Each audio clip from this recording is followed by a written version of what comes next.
আমরা যেখানে দাঁড়িয়ে আছি টাটা ফুটবল একাডেমির যে আমাদের কি বলবো আমাদের জীবনের শুরু মানে ফুটবল খেলা শুরু যেখান থেকে করেছি এই একাডেমিতে প্রায় 7 বছর আমরা ছিলাম।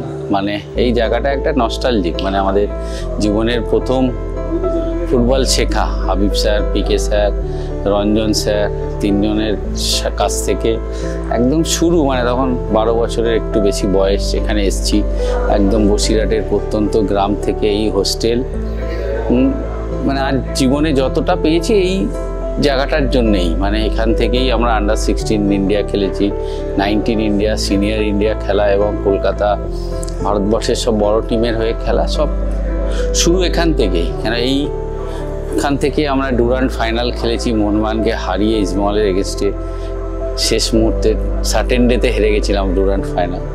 মানে এই জায়গাটা ধরো আজ আমি দীপেন্দু বিশ্বাস তার 90% এই জায়গাটার জন্যই হয়েছি।